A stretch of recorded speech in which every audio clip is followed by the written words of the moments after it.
entire will be right period,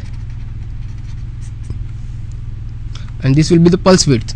So for this example I am taking pulse width of 500 nanoseconds, so period will be 500 nanoseconds.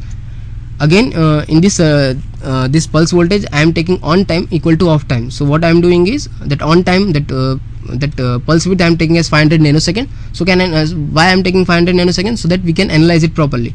Off time also will be same 500 nanoseconds, so the entire period will be 1000 nanoseconds, right? So this I am applying as a digital signal to this RC circuit, and I want to check how RC or the circuit will behave when I am applying this pulse voltage. So this I have selected as pulse voltage, right? Okay, what you have to do is double click on this. If you see initial value I am keeping as 0 volts, right? And pulse value, that is the high value that we are taking, I am keeping as 5 volts, right? Pulse width, I discussed pulse width I am taking as 500 nanoseconds. Okay, you can change the that unit from here. 500 nanoseconds. Period I am taking as 1000 nanosecond, right? This is like we have to set all those things, right?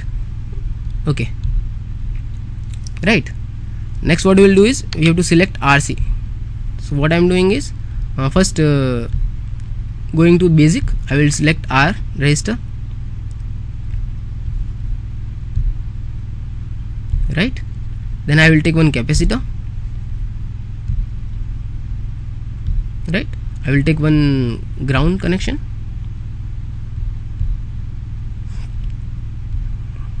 the power source will have ground connection, right? I'm just connecting it, and I'm taking one switch actually, right? Just place component, you will have directly if you go to the basic, you will have switch. So what I'm doing, I'm simply selecting one single pole single throw, right? That switch. Okay, just close it. One end of that supply, that is just connected to, right? Second end of this switch connected to R1. Why I am taking this switch? Because I want to find the transient characteristics of our switch. When switch is getting closed, what will be the response? When switch is not there, so how the capacitor will discharge.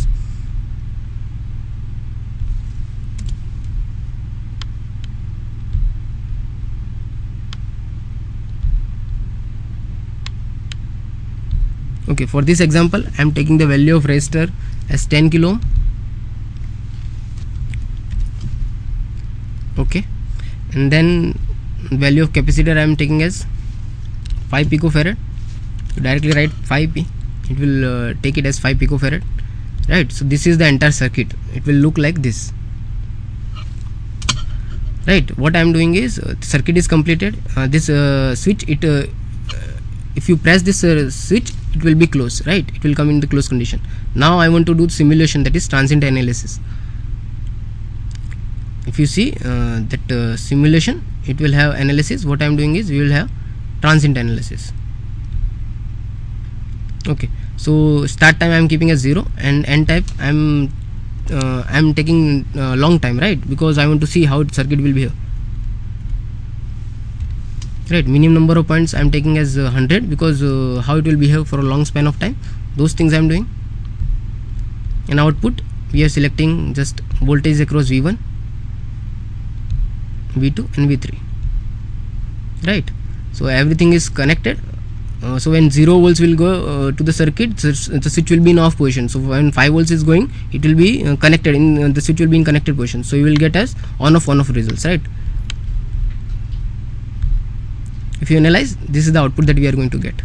So if you see this blue line, this is that that switch, that pulse voltage we have applied. So 0 to 500 nanoseconds it is on, then again from 500 to, if you see 1000 nanoseconds, it is off.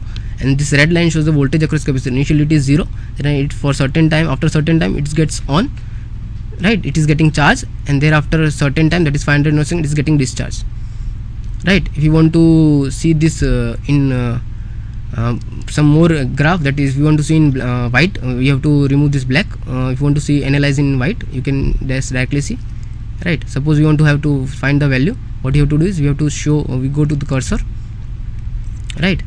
And left hand side you can select it. Suppose I am keeping it here, right? So if you can see at this point, that is at t equal to, suppose I am keeping it here as 250 nanosecond. So that x-axis is in time, that will be in nanoseconds, and y-axis will be in voltage. So what we will get is, if you see, that red one is the voltage across capacitor, and that blue one, that is the voltage that we are applying. So x2, if you see, so this 248.1903 nanosecond, that V1, that input voltage is 5, and the capacitor has charged to 4.96, right? Similarly you can check for other points also. Okay, so I think this session would have been very useful to you.